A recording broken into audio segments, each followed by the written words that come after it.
आज से तकरीबन 300 मिलियन साल पहले इस समय में धरती का वातावरण काफ़ी ज़्यादा साफ हुआ करता था और लाइफ को इन्वॉल्व करने के लिए काफ़ी ज़्यादा एक्यूरेट भी था। और साथ ही इस समय में हमारी धरती पर मौजूद पेड़ पौधे आज के मुकाबले काफ़ी ज़्यादा बड़े और लंबे हुआ करते थे। और इसी के साथ ही इस समय में हमारी धरती का ऑक्सीजन लेवल काफ़ी ज़्यादा अधिक भी हुआ करता था। यानी कि आज के समय में ऑक्सीजन हमारी धरती के एटमॉस्फेयर में 21% मौजूद है।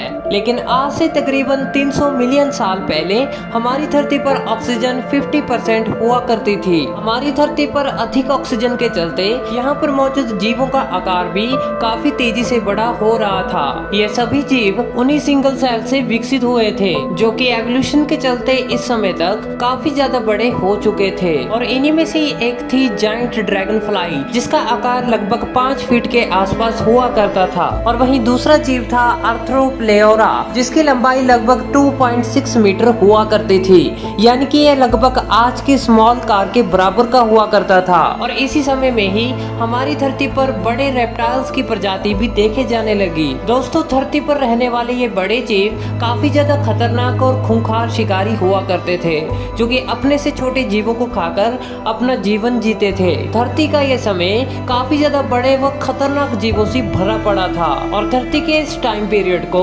पेलोजोइक एरा कहा जाता था। अलग अलग जीवों को जन्म देने वाला ये समय अपने आप में ही काफी ज्यादा खास था। इस समय में धरती पर लाइफ काफी तेजी से आगे बढ़ रही थी। लेकिन इसके बाद हमारी धरती पर जीवन का क्या हुआ?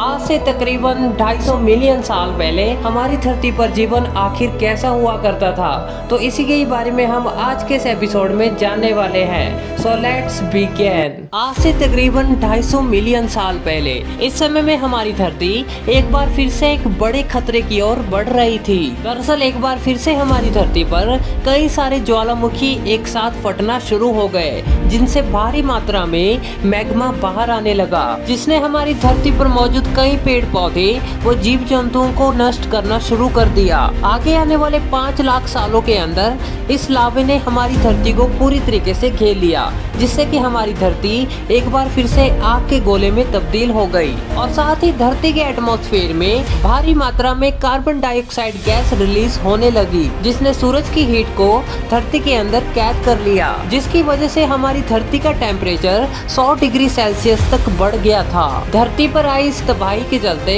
96% जीवों की प्रजातियां पूरी तरीके से खत्म हो गई और केवल 4% प्रजाति ही किसी तरह खुद को धरती पर सरवाइव कर पाई। इन 4% जीवों में से हम भी मौजूद थे और साथ ही बाकी के अन्य जीव भी मौजूद थे, जिनसे काफी बड़े और खूंखार शिकारी पैदा होने वाले थे, और वो जीव थे डायनासोरस। दोस्तों, आने वाला समय हमारी धरती पर अब डायनासोर का ही होने वाला था। समय के साथ हमारी धरती का टेम्परेचर एक बार फिर से धीरे धीरे कम होना शुरू हो गया और साथ ही धरती का वातावरण भी धीरे धीरे साफ होना शुरू हो गया था। हमारी धरती के एटमॉस्फेयर में धीरे धीरे ऑक्सीजन लेवल बढ़ने लगा, जिससे कि नए पेड़ पौधों ने भी एक बार फिर से जन्म लेना शुरू कर दिया था। और इसी के साथ ही हमारी धरती के सभी कॉन्टिनेंट्स एक दूसरे की ओर धीरे धीरे खिसक रहे थे। और इसके कुछ टाइम बाद हमारी धरती के सभी कॉन्टिनेंट्स ने एक दूसरे के साथ मिलकर एक बड़े सुपर कॉन्टिनेंट का निर्माण किया, जिसे पेंजिया नाम दिया गया। और इसके चारों ओर जो समुद्र मौजूद था उसे पैंथालेसा कहा गया। दोस्तों, इस समय हमारी धरती मेसोजोइक युग में चल रही थी और साथ ही 4% जीवों की प्रजातियां जो किसी तरह धरती पर बच गई थी, उन्होंने अब कई अलग अलग जीवों के रूप में खुद को विकसित कर लिया था। और इस समय में धरती पर मौजूद काफी सारे रेप्टाइल्स अब बड़े डायनासोरस के रूप में बदल चुके थे। और साथ ही हमारे समुद्रों में भी जो 2% जीवों की प्रजातियां बच गई थी, उनसे अब कई बड़े बड़े रेप्टाइल्स विकसित हो चुके थे, जो कि समुद्र में रहने वाले डायनासोर थे। और इन्हें वैज्ञानिकों ने मरीन रेप्टाइल्स नाम दिया। दोस्तों, धरती पर मास एक्सटेंशन के बाद जो सबसे पहले डायनासोरस एवॉल्व हुए वो हेरारासोरस थे। दोस्तों, 5 फीट लंबे ये जीव काफी तेजी से अपने अंदर एवोल्यूशन कर रहे थे और साथ ही हमारी धरती पर राज कर रहे थे। दोस्तों, ट्रायसिक पीरियड के बाद अब जुरासिक पीरियड की शुरुआत में डायनासोरस की काफी सारी प्रजातियां हमारी धरती पर जन्म ले चुकी थी, जिसमें से कुछ डायनासोर शाकाहारी थे जो कि पेड़ पौधों व पत्तियों को खाकर अपना जीवन जीते थे, और इनमें से कुछ खास शाकाहारी डायनासोर थे जैसे कि ट्राइसेराटॉप्स। ट्राइसेराटॉप्स के सर पर कुल 3 सींग हुआ करते थे और डायनासोर की ये प्रजाति हमेशा झुंड में रहा करती थी। और साथ ही ट्राइसेराटॉप्स काफी बड़े और भारी शाकाहारी डायनासोर हुआ करते थे। दूसरे नंबर पर आते हैं स्टेगोसोरस। दोस्तों, स्टेगोसोरस की पीठ पर कांटेनुमा संरचना बनी हुई थी। ये भी एक शांत और शाकाहारी डायनासोर हुआ करते थे जो कि यूरोपियन कॉन्टिनेंट में पाए जाते थे। और वहीं तीसरे नंबर पर आते हैं ब्रैकियोसोरस। डायनासोर की यह प्रजाति वजन में काफी ज्यादा भारी और काफी बड़ी हुआ करती थी।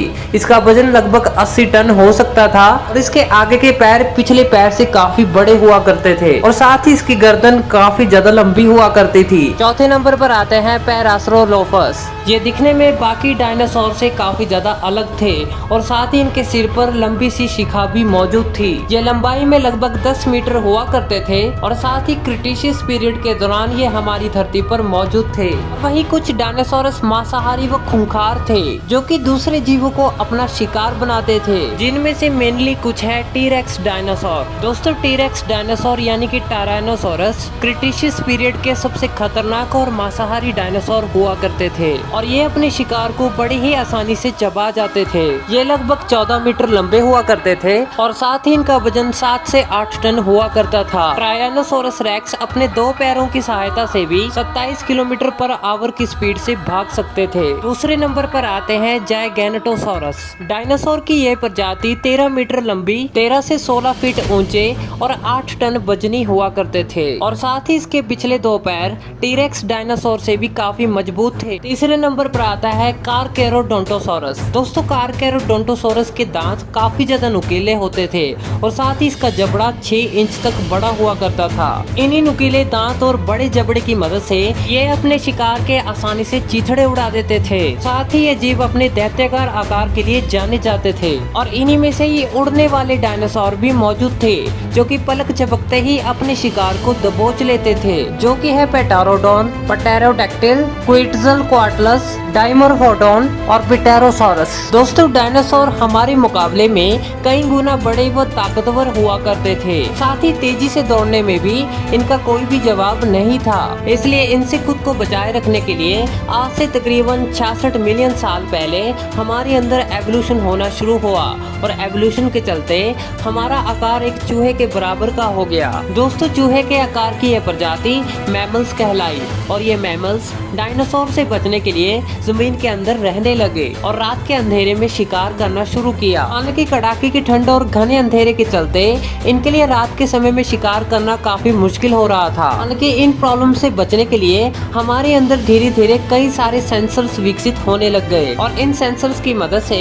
हम कई किलोमीटर दूर से आ रही आवाज को सुन सकते थे, धरती की वाइब्रेशन का पता लगा सकते थे और सबसे इम्पोर्टेंट, हम डायनासोर की स्मेल का काफी दूर से ही पता लगा सकते थे। लेकिन हमारा दिमाग अभी भी ज्यादा विकसित नहीं हुआ था, यानी कि मैमल्स अभी भी खतरे की कंडीशन का पता ठीक से नहीं लगा सकते थे, जिससे कि डायनासोर का खतरा इन पर हर टाइम मंडराता रहता था। ऐसे में कुछ टाइम बाद एवोल्यूशन के चलते मैमल्स का दिमाग और भी ज्यादा विकसित हो गया, जिसकी मदद से मैमल्स अपने आसपास के एरिया व माहौल का एनालिसिस कर सकते थे, खतरे की कंडीशन का आसानी से पता लगा सकते थे, इमेजिनेशन कर सकते थे, आपस में कम्युनिकेट कर सकते थे, कंडीशन के अकॉर्डिंग रिएक्ट भी कर सकते थे। अपने इन्हीं फीचर्स का इस्तेमाल करके डायनासोर के बीच रहकर ये खुद को सरवाइव कर पाए और साथ ही अपनी जनरेशन को इंक्रीज कर पाए। आज भले ही हम डायनासोर के आगे बेबस थे और धरती पर अपनी जनरेशन को बचाए रखने के लिए काफी ज्यादा मेहनत कर रहे थे, लेकिन आने वाला सुनहरा कल इन्हीं मैमल्स का ही होने वाला था, क्योंकि ह्यूमन एवोल्यूशन की जिम्मेदारी इन्हीं जीवों पर टिकी हुई थी। आने वाले समय में हम इंसान इन्हीं जीवों से विकसित होने वाले थे। अगर ये जीव किसी तरह धरती पर खुद को सरवाइव ना कर पाते तो शायद हम इंसान इस धरती पर ना होते। हालांकि अभी भी हमारी धरती पर डायनासोर का राज कायम था और धरती पर रहने वाले अन्य सभी जीवों पर ये डायनासोर भारी पड़ रहे थे। लेकिन आने वाले समय में कभी न कभी इनका अंत भी होने वाला था। तो आखिर डायनासोर का अंत कैसे हुआ और हम इंसान इस धरती पर कैसे आए, इसके बारे में जानेंगे हम इस एपिसोड के पार्ट 4 में। तो उम्मीद करता हूँ आज का ये एपिसोड आपको काफ़ी ज़्यादा पसंद आया होगा। वीडियो पसंद आया तो इसे लाइक जरूर कीजिए और साथ ही सब्सक्राइब कीजिए आप हमारे नए चैनल साइंस टीवी इंडिया को। तो फिर मिलेंगे ऐसी इंटरेस्टिंग वीडियो के साथ, तब तक के लिए दोस्तों जय हिंद।